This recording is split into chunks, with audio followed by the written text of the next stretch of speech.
ini keperluanmu, dan oleh kerana ini termasuk dalam keperluanmu, maka menjadi tanggungjawab kami untuk memberi makan dan minum. Kalau mu tak sebut pun, mana hak ni tanggungjawab pihak yang menawar, kami akan bagi hak tu ke mana-mana. Apatah lagi kalau kamu minta gini, kami akan bagilah. Ini sudah jadi tanggungjawab. Kalau tidak bagi makan, seksa, tak tutup pasar pada tawanan, itu berdosa juga. Dosa juga. Dan Nabi SAW tak buat gitu. Cuba kita tengok sini. Dia kata hadhihi hajatu, ini keperluanmu. Mana ini hak dia. Hak dia untuk makan, minum, mendapat rawatan. Mana kalau sakit dalam tawanan tu, ini hak tawanan dalam Islam.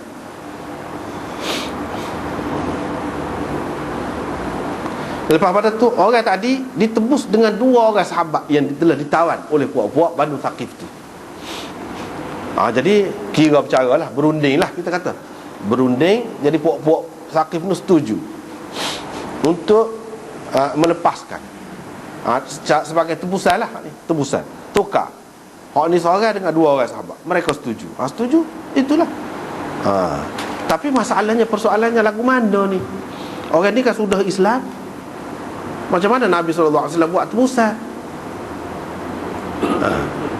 Itulah sebab tadi kita sudah sebut dah, ulama mengatakan oleh kerana dia ni Islam bukan asal, baru Islam selepas ditawan, maka dia boleh dijadikan tebusan. Untuk dijadikan tebusan boleh lagi. Tetapi yang lain pula muskil, dia kata iyalah kalau gitu pun dia ni Islam, kita bui dia kepada orang kafir, tak tahu nak jadi lagu mana.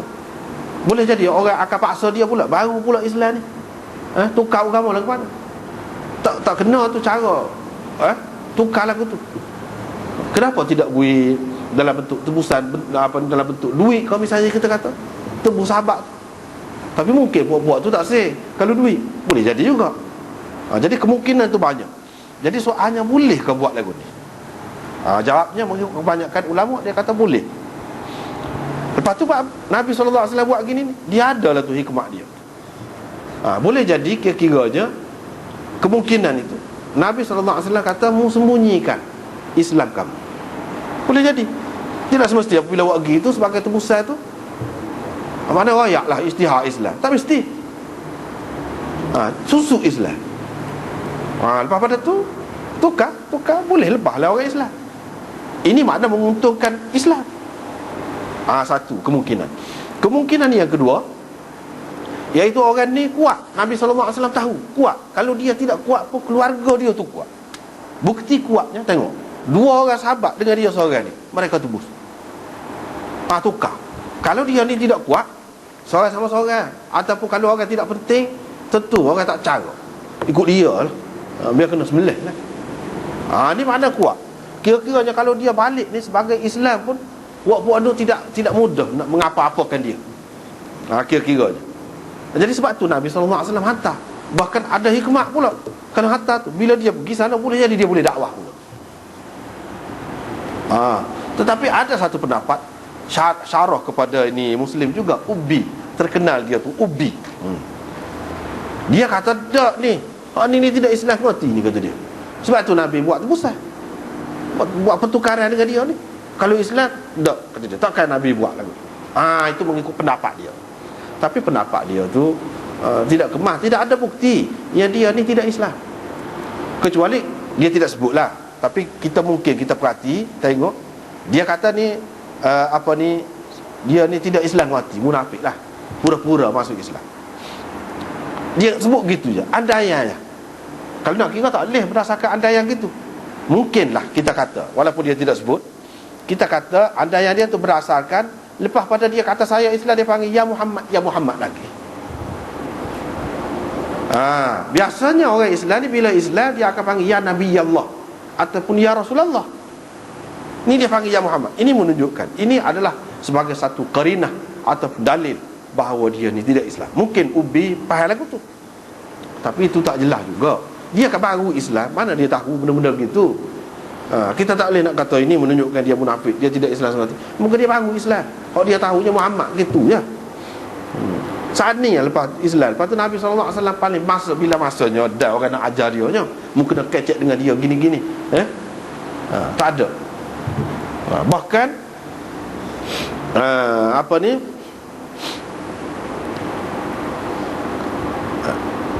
bahkan hak nampaknya dia tidak tahu lah. Dia tidak tahu cara tu.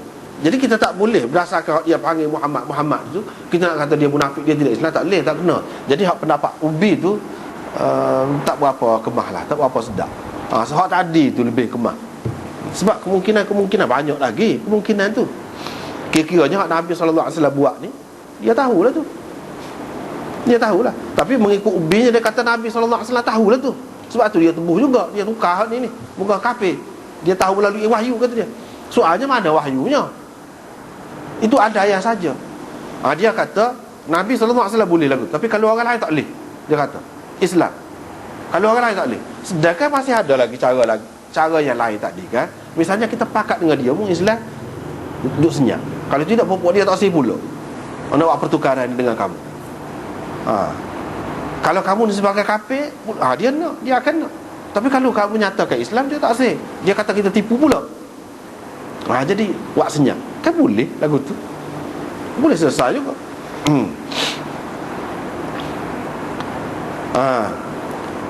Di situ. Lepas tu habis tu ada lagi perkara di sini, iaitu Nabi SAW terima seseorang ni apabila Islam dia tu. Apabila dia kata saya Islam, ini Muslim, dia tidak mengucap lagi pun kita kena melera. Kalau orang sudah kata lagu tu, saya masuk Islam, saya Islam, kalau dia kata lagu tu, walaupun dia tidak mengucap lagi, cumanya secara sah, secara rasmi lah kita kata dak lah. Tetapi kita kena ambil kira dia. Sebab di sini Nabi SAW tak ada ajar ni, mengucap ni tak ajar. Artinya benda tu tidak mesti selalu, tidak semesti selalu. Tetapi memanglah menjadi syarat lah. Nak masuk Islam ni kena mengucap kepada yang mampu lah, kepada yang mampu. Kira-kiranya di sini tidak selalu pun lepas pada tu.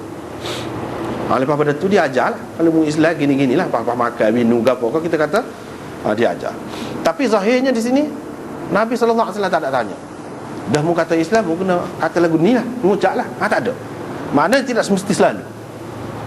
Tak mesti selalu. Dan bila orang tu dakwa gitu, kita kena jaga dia, melera dia. Tak boleh sewenang-wenang. Cuma lepas pada tu kita kena ambil masa yang sesuai untuk dia mengucap lah. Itu caranya. Habislah situ ceritanya. Qala perawi berkata, Imran bin Husain, ada seorang perempuan Ansar. Siapa perempuan Ansar ini? Iaitu isteri kepada Abu Dhar, isteri kepada Abu Dhar Al-Ghifari. Di sini Imam Nawawi sebut Imra'atu Abi Dhar, namanya Laila. Namanya Laila. Laila kena igap, kena tahu kau puak-puak kafir pula. Lepas tu puak kafir ni nyambil adbak tu pula, walari pula. Unta tadi bila boleh kepada orang Islam, akhirnya Nabi SAW bayar boleh ke dia. Boleh ke Nabi SAW. Unta tu. Dan cerita unta ni lagi, bila Nabi SAW bayar jadi hak dia. Dan unta ni memang daripada awal lagi pun lebih. Lepas tu bila duduk dengan Nabi SAW lagi lebih lagi. Sebab tu dalam pertandingan mana-mana pun memang nombor satu semua. Dalam Bukhari ada sebut, ada satu ketika tu unta ni kalah, berlomba dengan hak lain, kalah. Jadi sahabat-sahabat sedih, ni apa, tanda apa ni, lagu ni. Nabi SAW kata tanda gapo. Setiap benda kalau naik tinggi sangat dia akan jatuh. Gitu je, sunnatullah. Ni pun lagu tu. Tidak bermakna dia tak boleh kalah. Itu unta, bukan Nabi SAW. Unta.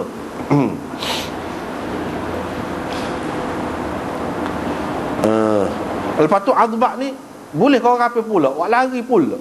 Kira-kira perempuan ini diberkas di luar rumah. Dan puak-puak dia duduk berehat, merehatkan binatang-binatang ternakan dalam rumah. Perempuan ni pun terlepas, tengah malam terlepas daripada berkah tu, larilah. Tapi dia pergi cerita nak pergi kat unta ni. Mana unta ni pun bukan muda-muda juga nak naik, seperti kuda jugalah kalau tak biasa, ataupun kalau belum dilatih lagi tak boleh muda-muda, dia akan bunyi lah. Jadi dia cepat-cepat lari pergi kat lain. Akhir sekali pergi kepada adbak tu. Bila sampai kepada adbak tu tak bunyi. Itu hikmahnya buat lari pula tu.